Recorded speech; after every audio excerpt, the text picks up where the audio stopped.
if you are the kind of person that when you hear someone say Black Lives Matter, if your immediate response is, well, all lives matter, maybe you should take a step back and consider, why is it you have such a hard time accepting that Black Lives Matter?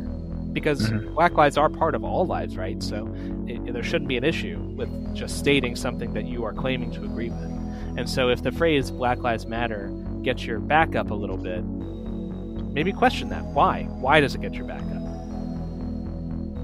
What's up, guys?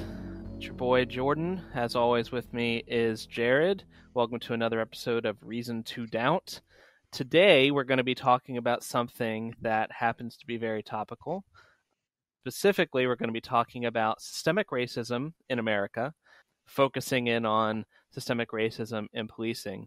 And it's kind of ironic because this is a topic that we've been kind of holding on to in our back pockets because we knew that no matter when we did it, it would always be relevant. Which is funny and not at the same time. Yeah. 30 years from now, still relevant. Hopefully not, but probably.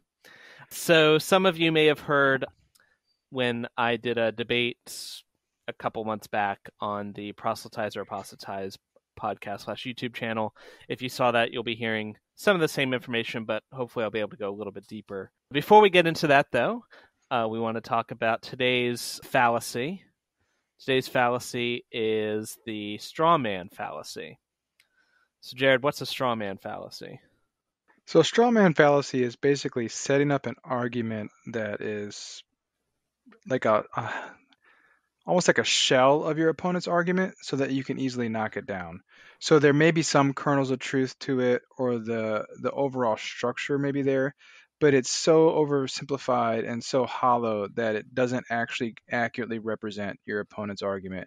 And then you're able to easily refute that. So you're arguing against something that your opponent actually doesn't support. Right. So an example of a straw man fallacy that a lot of atheists have probably run into is if you're talking to someone who believes in God and you mention that you're an atheist, and they'll be like, oh, so you're saying there is definitely no God? Well, how do you know? That's a straw man because you probably didn't actually say that. Yeah. And so this is a very common thing, and it's not always intentional. Sometimes a person might have strawmanned unintentionally. Maybe they didn't understand. Maybe they didn't listen hard enough. Yeah. Maybe you were just very poor at explaining your position, in which case it probably wouldn't technically be a straw man. But the easiest way to avoid this is just to be mindful of your opponent's position and really try to understand where they're coming from, even if you disagree with it, which is something you should be doing all the time anyway. Yeah, and also if you're going to be sitting down with an interlocutor and you want to have a conversation, it's important to define your terms, right? And that's something that we're going to do in this episode today. Segue. Right. So if you live in America, or even if you don't, and you are not currently located under a rock, you're probably aware of a significant amount of racial tension that's going on in the country. It's largely prompted by perceived unlawful and unjust slayings of black people, particularly black men, by the police. And it's sparked a larger conversation about whether policing in America is racist to some extent. And it, like we said before, it almost doesn't matter when you're listening to this podcast, because if you're listening to it any time in the last, in the next 10 years at least, it's probably going to be accurate. Yeah. And when we say systemic racism, we're really talking about like an institutionalized racism. We're not talking about racist individuals or, prejudice amongst people. We're talking about the racism being built into the system itself as a whole. And hopefully the information and data we share will support that, as we go through this podcast. Right. That's important to keep in mind as we go forward. We're not saying that every cop is racist. In fact, if systemic racism exists, it doesn't require any racist cops, though they can certainly be there and it would make it worse. But if the system is set up in such a way to disadvantage minorities, particularly black people in America, then the system can accurately be called racist, even if the people executing the decisions themselves are not racist. Right. So today, if you've listened to this podcast in the past, you may have noticed a trend in that we rarely make claims ourselves. Why would you make a claim? Then you have to support it. I mean, Exactly, and that's so it takes so much work, and then you have to like provide evidence and stuff. So because this is a podcast on skepticism, we tend to take the skeptical position about claims that come out and see if they're true or false. But today we're going to be doing something different. Today, Jared and I are actually going to be making a claim. We are going to be claiming that there is, in fact, systemic racism in America. particularly in the criminal justice system. Right. So as soon as we tell you that, dear listener, you should be starting from a position of doubt. You should be doubting our claim and withholding judgment and not believing us unless and until we provide sufficient evidence. And if we don't, at the end of this, you can let us know. Well, then you don't believe us then. Yeah. That's right.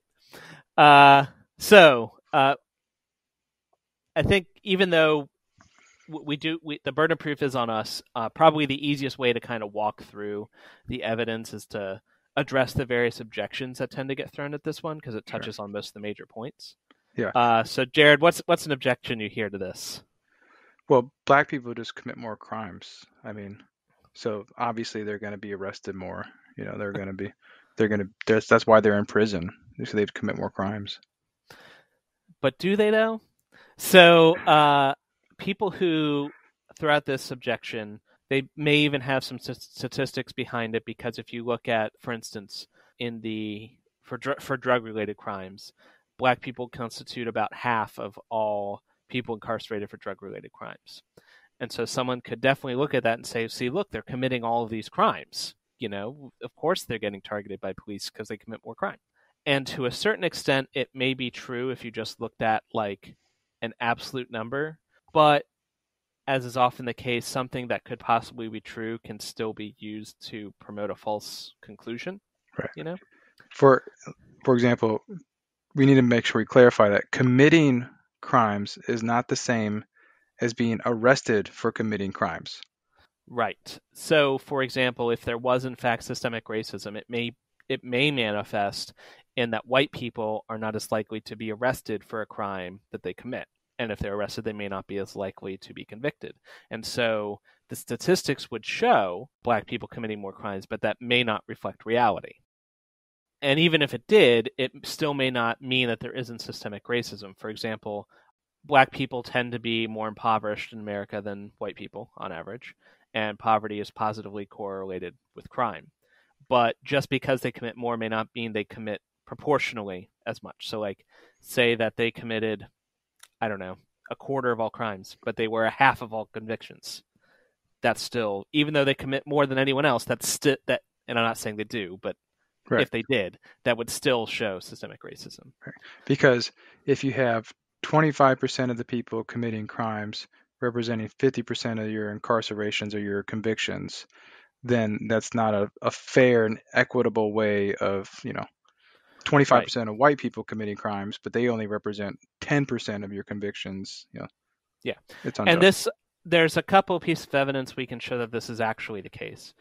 First of all, the idea that our data might be biased isn't a new idea. You can look at administrative records mask racially biased policing in the journal American Political Science Association. That was published by a couple fellows from Princeton. And they were looking at the state of the data we have. So one of the issues with this whole subject is all of the data we have is self-reported by the police and there's no like requirement. And we have, instead of just like one policing force in America, we have, several thousand little police departments, all of which do whatever they want with no centralized dictates outside the state. Yeah. President Trump's recent executive order was targeted at alleviating that by mandating some centralized reporting, but if that bears any fruit, it won't show itself for years yet. So as it stands now, we don't. And so what they talked about in this paper were some sources of systemic bias that would mask the racial bias inherent in the system. For example, take California, where police have to record the demographic information of everyone they stop. So if they stop, you get everything. That data, which we may go into later, does actually show systemic racism, but the amount to which it shows it probably doesn't reflect the actual amount there is there, because we're missing one essential piece. All of the people the police did not choose to stop. Right. So by the time we get the statistic, the policeman has already chosen to stop this person for whatever reason. And so if there was any sort of racism involved in that decision, it wouldn't be captured. You're looking at it through a faulty lens, perhaps. Right. So say the policeman he stops, I don't know, 10 black people and 10 white people, and that's the data you have. You may not see that he saw 10 black people and stopped every single one, but saw 100 white people and only stopped 10 of them. But you wouldn't get that data from the information that we have. So you're missing a vital layer. And that's just one problem, one way in which systemic racism could kind of be baked into the data that we have.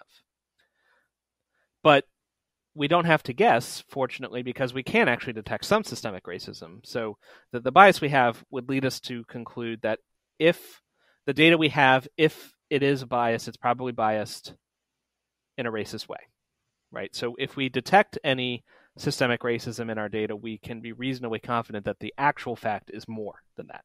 The data we have is like a minimum value, right?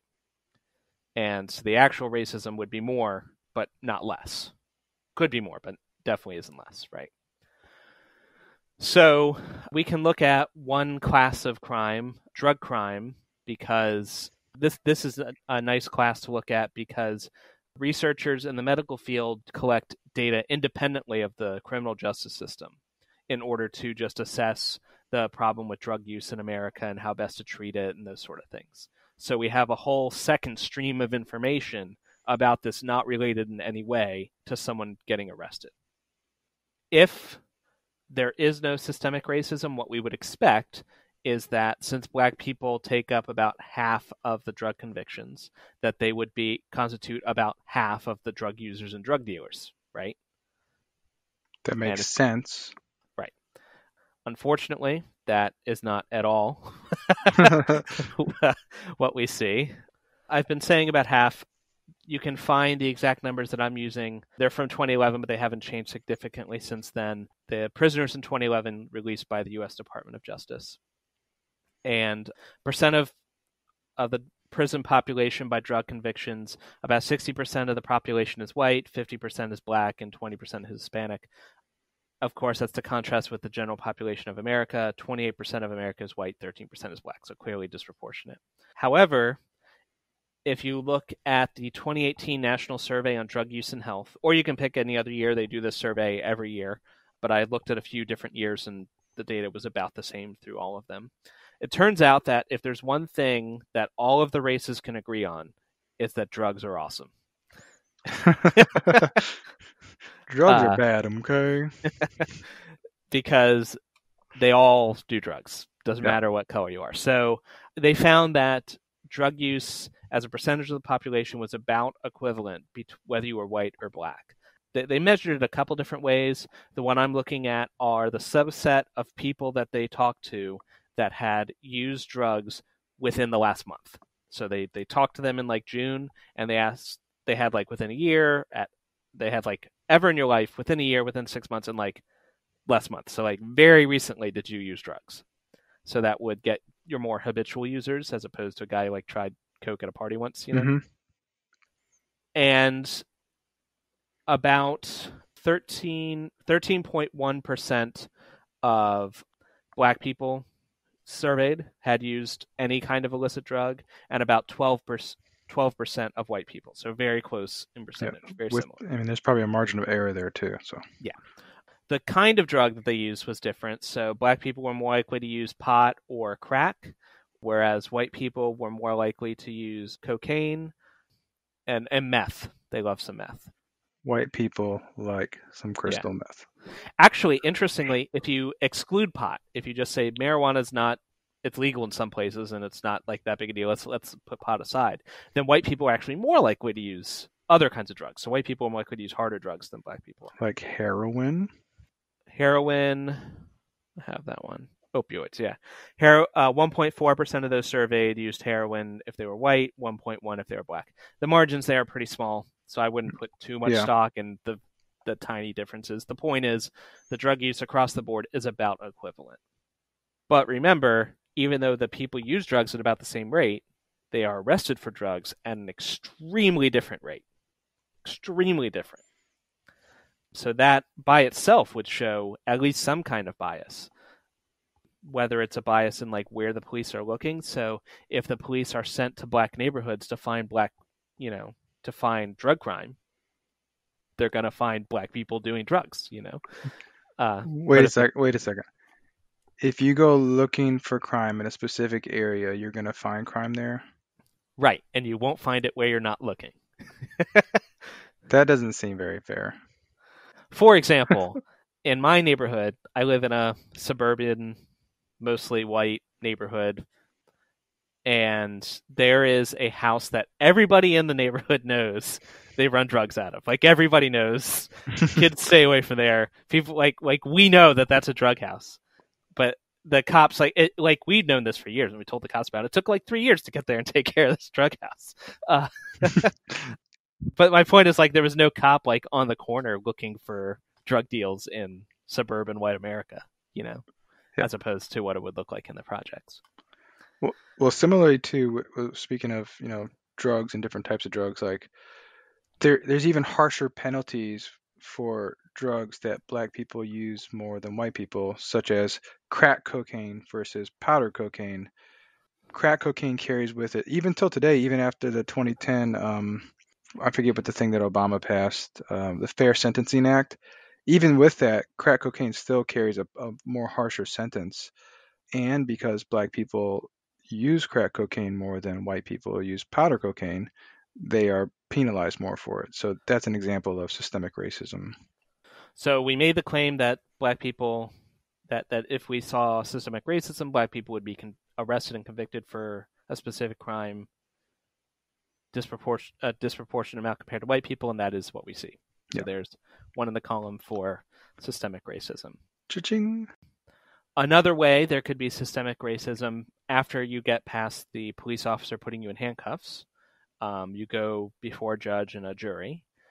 If there were systemic racism and it extended to that, we would expect to see that two individuals with similar records and similar crimes would receive similar sentences and be convicted a similar amount. Yep. And I think it's important to highlight what we're doing here is we're asking a question. All right, if systemic racism is true, what will we expect to see within the population? And then we go and look to see if our hypothesis is true. It's very similar to how science works. And you don't just say, oh, look, here over here, this means it's true. You actually have to make a hypothesis and then say, let's go find out if that holds water. Not just a hypothesis, but a null hypothesis as well. Correct. Yes. Yeah. Here's what we would expect to see if I'm right. And if I'm wrong and this is not caused by what I think, what would it look like? That's the null hypothesis. Yep. And you always prefer the null hypothesis to your own, all else being equal. There's some interesting programs being put in place to try to measure this potential bias. For instance, lawyers in California now have to give an initial recommendation for sentencing without being aware of the person's race. They don't know their name or their race. All they have are the facts of the case, and they have to make a recommendation.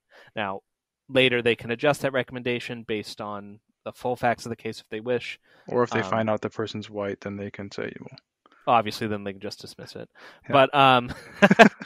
But there's no data from that yet. But it is a thing being looked at. However, even though we don't have a systemic program like that, there are some suggestions. You can see this in a paper that was published by the University of Michigan Law. Racial Disparity in Federal Criminal Sentences by Rahavi and Starr. This was published in 2014, so a little older, but still relevant. And so what they found were that if two people had a record They had both committed crimes, that the sentencing was pretty close to on par, whether they were white or black. So, hey, that's good, right? Unfortunately, what they found was overall, there were some disparities. Black individuals received a 13% harsher sentence than white people for the same charge. They were 1.75 times more likely to face a charge with a mandatory minimum sentence. So white people were more likely to have their serious charges dropped or reduced. So even though they were getting convicted at about the same rate if they had the record, the charge they were getting convicted of was not the same. Black people were 15% more likely to have a felony charge reduced to, or sorry, white people were 15% more likely to have a felony charge reduced to a misdemeanor. And they were 75% more likely to have crimes carrying no incarceration at all. This held true regardless of how well off or poor they were. So, like, obviously being rich is an advantage. So a black rich person did better than a poor black person. You can afford better lawyers and right. But if a rich black person and a rich white person were accused of a crime, you'd rather be the rich white person for the purposes of sentencing. Something interesting they found, though, if you had a white person with a criminal record and a black person with a criminal record that were about the same, a lot of these differences disappeared. But if you had a white person with no record and a black person with no record, there were extremely different results for the two people, which shows that the lawyers and the judges, and perhaps even the juries, were using the color of their skin as a substitute for a criminal record. So I would like to, at this point, to me, the objection seems to be that is not an example of systemic racism, but an example of racist people within the system imposing those penalties, right? So there must have been a racist judge or a racist jury or a racist lawyer in those cases. And I think while that may seem like logical, we also have to understand that there is implicit bias built into our system. You know, somebody can not be racist, but be acting on implicit biases that they have that they're not even aware of based on the color of somebody's skin. Well, that's true. Like, everyone we're tribalistic beings by nature. You can take some tests online that they've devised to measure your implicit bias, how quickly you associate good turns with white faces and bad turns with black faces and that sort of thing. And the results may surprise you, especially if you consider yourself egalitarian and woke. But I think the more important thing is that this isn't an isolated phenomena. It's not like in one county they had this issue, or, it happens sometimes, but not everywhere. This is something that happens all across the country and has been happening for decades. Right. So if it is, it's just a racist judge, that means that, like, all of our judges are racist. And if all of our judges are racist in the system, then that means the system's racist. Right. Yeah. If it is the case that it would have to be a huge percentage of our judges, of our lawyers, and our juries, which are selected in part by the lawyers, would have to be racist. And I don't see how you could possibly get to that situation without systemic racism somewhere. Right. Like, I don't know how you could preferentially pick all of the racists, without having some kind of systemic racism being involved. So either way, there's systemic racism of some flavor. And it isn't necessarily clear what is causing it. It's not always easy to draw a bright line link from A to B. Yeah, what you're doing is you're just looking at the data at the end saying, look, this is right in line with what we expected to find. We've talked about what happens after a person gets arrested, and we've mentioned the stopping data. California actually is a really good source for a lot of this data because they're a bit more liberal than most states, and so they are taking more proactive steps to try to address this kind of problem. In California, they have an act, it's RIPA, which stands for something. Kelly Ripa. Racial and Identity Profiling Act. The RIPA Act. No, the RIPA, because RIPA Act would be the Racial and Identity Profiling Act. Anyway, Yeah. So in California, like I mentioned earlier, they have to stop, or anytime a policeman stops a person, they have to say why they stopped them, but also what race they were, what age they were, et cetera, to collect a whole bunch of data. And they also have to talk about what happened during the stop. Even if they don't arrest anybody, even if they don't charge anyone, they're like, if they put someone in handcuffs, they have to report that. It's like, basically it's like a survey of, did you do X or did Y happen? Yes or no? Yeah. And this data is alarming, to say the least. So all this data is available from California. And what I did was I downloaded it or transcribed it from they have a really nice little widget you can kind of see offhand. And I took all of the white people who had a particular outcome and then all the black people who had a particular outcome and then compared your relative risk. So like, you got stopped by a policeman. What's your risk of X happening if you're white versus if you're black? So just running down the line. And this was for the whole state. If you were black, every single negative outcome you were more likely to have. So there was no negative outcome that was more likely for a white person. Here are some examples. You were 2.1 times more likely to be handcuffed if you were black. You were 2.2 times as likely to be detained. 3.3 times as likely to have your property searched. You were 4 times more likely to be told to get out of your vehicle. You were 3 times as likely to be physically pulled from your vehicle. You were 3 times as likely to have a gun pointed at you. 2 times as likely to be maced. 2.5 times as likely to be tased. 2.5 times as likely to have, it said impact projectile discharged, which they didn't clarify, but I assume means like a beanbag. Like less than lethal. Less than lethal. That's what I'm assuming that means. 3 times as likely to be bit by a canine. 1.7 times as likely to be hit by a baton. Like, if you can name a bad thing that could happen from the cops talking to you, if you're black, you were more likely to have it. And also the percentage of stops. If you were white people take up 37% of the population. They make up 33% of the stops. Black people are 6% of the population in California, made up 15% of the stops.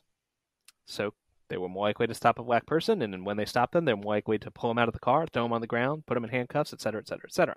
Yeah. And this is in California. Right.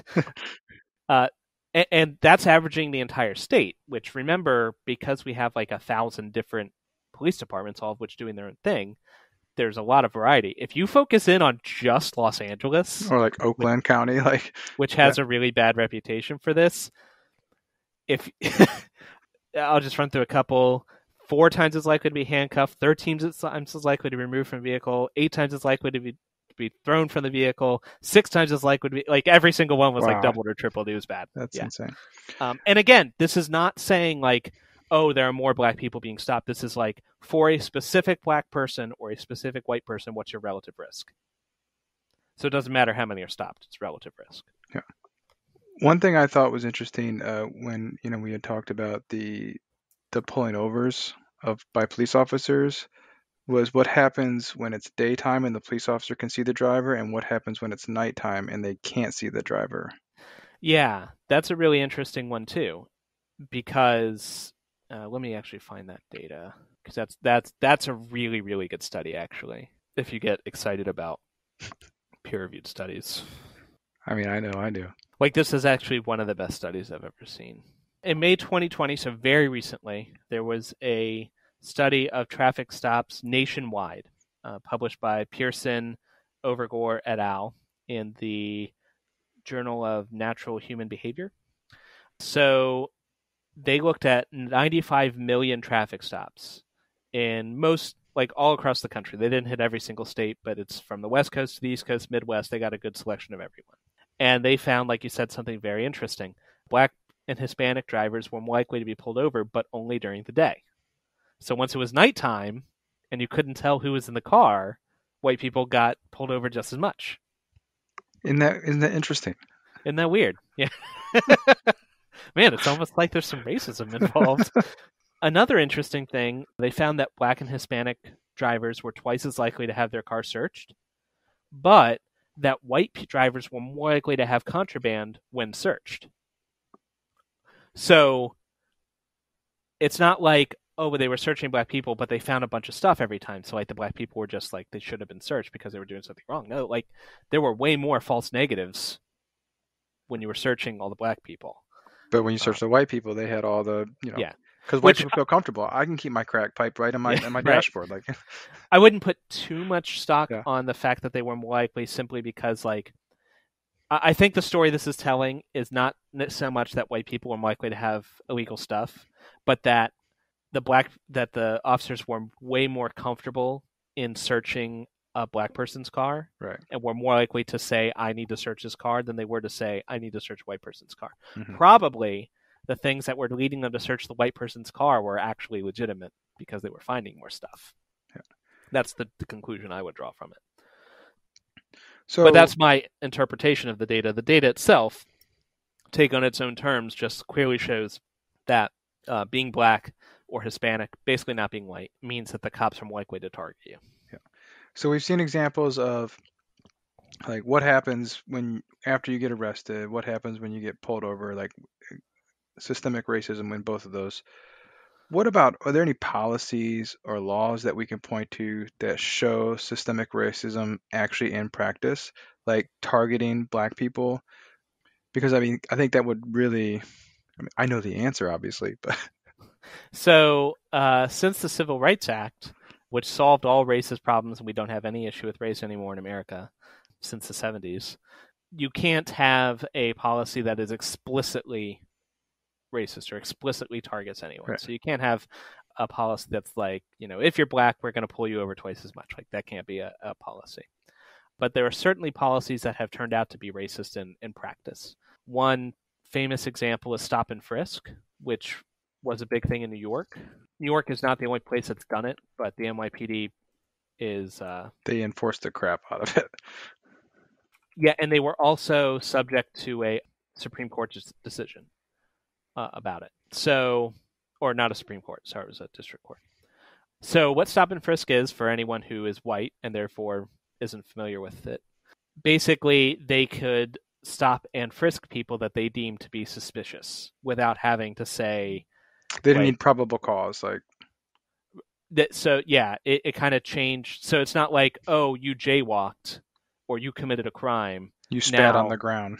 Yeah. Now I'm going to... after stopping you for that, I'm going to go do... It was more like that person is acting in a very strange way, or, they're moving furtively was something that they used a lot as their justification. I'm going to stop and frisk him to proactively stop crime. Now, just taking it on its own, leaving race out of it, constitutional concerns aside, I can see where someone might be in favor of this. Oh, why should we wait for them to commit a crime, right? Like, this person's acting weird. We should let the police, who are experts and, have that sixth sense, use their discretion to try to catch criminals before they do the bad things, right? Unfortunately, the sixth sense that the NYPD had was called racism. That's Yeah. I think in 2017 alone, 90% of the people that they stopped were either African American or Latino. Yeah, it was bad. For example, young black men and Latino men. Yep. So ages 14 to 24. Right. They account for 5% of the population of the city. Yet they accounted for 38% of the stops. Right. But if it were the case, it's like, oh, well, again, but those are the guys committing crimes, right? So shouldn't you stop them a lot? It's kind of like the proof is in the pudding. If we found stuff, then it's fine. But if there's one thing that stop and frisk did more than racism, it was failing. Like, it didn't actually turn up anything. Right. They were more likely to be frisked, but they were less likely to be found with a weapon, which is the whole freaking point of the stop. Well, the other thing that should be pointed out too is like stop and frisk was enforced in inner city urban areas, which are more historically black or Latino, and you didn't see people out in the suburbs doing stop and frisk, walking down the street when you're walking your dog. Hey, he's walking his dog funny. We should stop and frisk him. Like, yeah. So the police were given discretion on when to frisk people, and they exercised that discretion almost exclusively to discriminate against black people or black and Latino minorities. Yeah. It was so bad that the practice was deemed unconstitutional in the case Floyd versus City of New York. But it still exists today in other departments. It was struck down in New York, but it wasn't struck down for all time everywhere. So it's still a thing that's going on. And I think what that kind of leads to is particular policing practices that might inadvertently target minority neighborhoods. So take, for example, the common police strategy of hotspot policing. So, and this is where I should probably give the disclaimer that I'm not a cop or a criminal justice major in any way qualified. So, again, find the actual experts that we're quoting. But what hotspot policing is where they look at the data and they say, well, there's a lot of crime being committed here. It's a hot spot. So we're going to put the police in this hot spot, patrolling that area. Which sounds reasonable, right? You go where the crime is. Yeah. But remember that the data we have is biased to begin with. It already has a racist bias baked into it. So if you send all your police to this one area, you'll find crime in that area because that's where you're looking. And then guess what? Your next report is going to say, hey, there's crime in this area. Let's go there and police it. Right. And it's kind of like a self-reinforcing cycle where it's kind of like that old joke where the drunk guy loses his keys and he's looking under the streetlight and his friend comes over to help him look. And then they don't find anything. A little while later, he's like, well, where'd you lose your keys? Oh, I lost them over there in the dark. Why are you looking here? Well, this is where the light is, Yeah. So, yeah, if you're in the black neighborhoods or the Latina neighborhoods because your hotspot policing has told you to go there, then you're going to be stopping and frisking and searching black and Latino people because that's where they are, I saw a debate on this topic, and the person who was arguing that there was systemic racism was a former police officer. I forget what rank he was.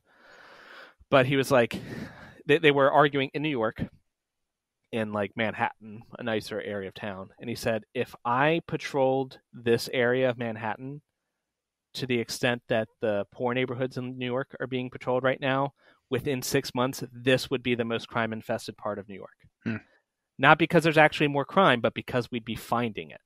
Right.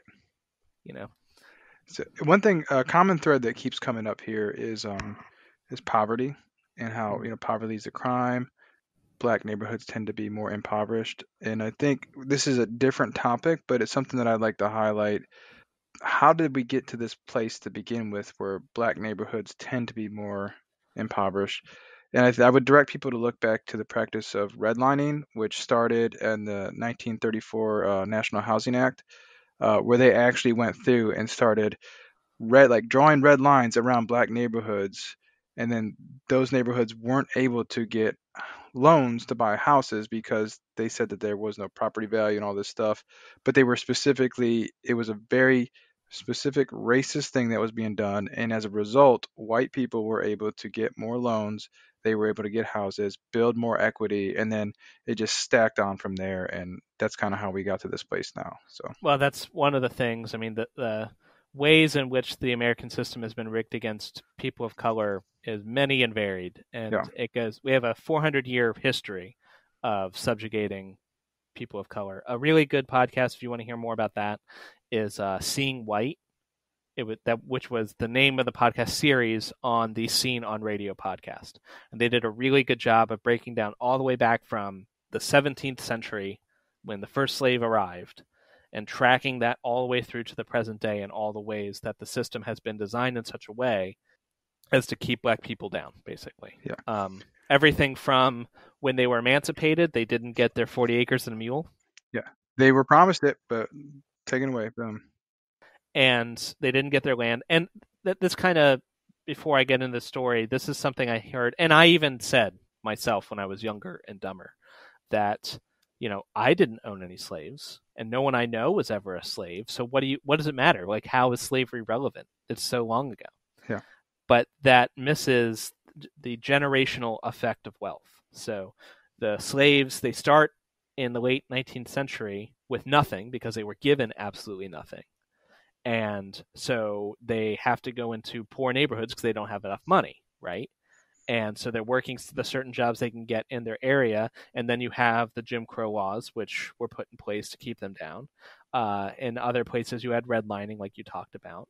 And all of these things prevent Black people from building wealth to pass on to their kids, not just literal money, but a safe and stable home, a good school to send your kids to, the ability to have a parent tutor them afterwards, or safety nets. Like if Yeah. I lost my job right now and I lost everything, my in-laws could help take care of me if I needed to, because they have a good amount of money, that they're reasonably well off. But if I were in a Black neighborhood and everyone I knew was poor because of this generational bias, there'd be no one there to help me because we're all freaking poor. Right. I think why it's important to highlight these things is because, we're talking specifically about the criminal justice system, but it's important to remember that this goes much broader than all of that, and all of those things impact the criminal justice system and why we find crime in these areas at a higher rate sometimes. Maybe because we're looking for them and we're doing hotspots, or maybe because that's just what's bred out of poverty. Yeah. So you may have noticed so far we haven't really gotten into people being killed by the police, and that's an intentional decision because we hear about that all the time, and the whole it gets messy. People tend to get very emotionally involved in that, but I think taking a step back and looking here are all of the other ways in which policing is biased. It kind of makes it might be easy to dismiss in this one narrow field. Mm-hmm. There's still evidence that that's biased on its own, but whatever. But it's harder to dismiss the bias when it's in every other part, you know? Well, I mean, speaking of killings, this is anecdotal, but if you look at examples of George Floyd, right, trying to pass off a $20 bill, counterfeit, whatever, ended up with a knee on his neck for almost 9 minutes and murdered. But then you look at somebody like Kyle Rittenhour, yeah, who literally shot people in the street and then walked down with his hands up with a gun, at a bunch of police officers. Or you look at somebody like James and Egan. He wasn't even detained. Yeah, wasn't even detained. He's like, yeah, just go over there. You look at somebody like James Egan Holmes, who literally shot up a freaking movie theater and was arrested peacefully. These are examples, and it's anecdotal, but what I think it does is it really sheds a light on how differently we treat people based on the color of their skin. Yeah. Not that we need anecdotal evidence, because there's plenty of actual evidence. Right. If you look at Fryer, for example, this source is used a lot by people who say that there is the All Lives Matter crew, because Fryer, who happens to be a Black man, he wrote the paper in 2016, An Empirical Analysis of Racial Differences in Police Use of Force. And the red letter conclusion that everyone got was that he found no evidence of deadly force being used differently from white or Black people. He is an outlier in that, and he had he published other papers talking about why he thinks he's an outlier, what the problems he sees in other papers, etc. So it's still unsettled whether or not his results are the correct way to do things. However, if you actually read the paper, he's very explicit that even though he didn't find bias in deadly force, he found all kinds of bias in every other kind of force. And he also found that if you were a compliant person, if the police approached you and you didn't resist and you were nonviolent and non-compliant, you were more likely to be hurt or killed if you were Black. Which is important, because I've heard the argument so many times, well, if they would just be compliant with the police, they wouldn't get in trouble. If they would just not resist arrest, they wouldn't get hurt. Which that shows you right there that that's not the case. Yeah.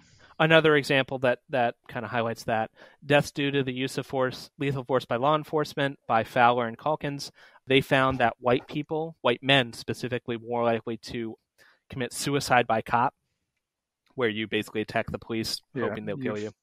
You pull out a gun on them or something, and and so when you control for that, if you remove the suicide by cop part, then the disparity grows even further. So the white people who are intentionally trying to get killed by the police, if you take them out of the equation, then the racism shows up again. And so example after example of racism. Right. And if you are white, this conversation may make you uncomfortable, because it's not something we like to imagine exists, right? Racism is something that we all know it exists, but it's small, and you've got those racist people living in there, wherever. It doesn't happen in my backyard. But I think the truth, the actual reality, is that not only is racism itself more widespread than many of us would like to believe, but that the system that under which we live is racist and has been for a long time. Yeah.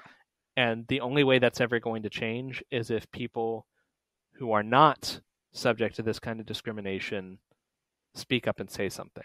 Yeah. And start voting for people who are going to change policies. And one thing I think we should do here, and something that our current leader wasn't able to do when given an opportunity to do so, is denounce racism and white supremacist groups, because that should be one of the most easiest things in the world to do. Yeah, unequivocally, obviously, if you're a racist, a white supremacist in any flavor, then you can go fuck yourself. Yeah, fuck you. Yeah. But also, if you are the kind of person that when you hear someone say Black Lives Matter, if your immediate response is, well, all lives matter, maybe you should take a step back and consider, why is it you have such a hard time accepting that Black Lives Matter?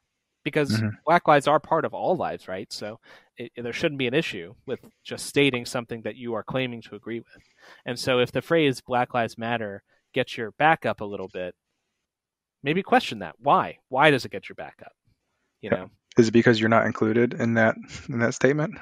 Right. And if that's the case, consider that when a house is on fire, we go to the house that's on fire and stop the fire at the house that's on fire. We don't go to the other side of town and spray a different house because all houses matter. All houses matter, Jordan. My house matters too. Yeah. Yeah, but your house isn't on fire, fucker. There's a particular house in America that is literally on fire. And it would be just super awesome if we would stop treating Black people like they're subhuman. That would be great.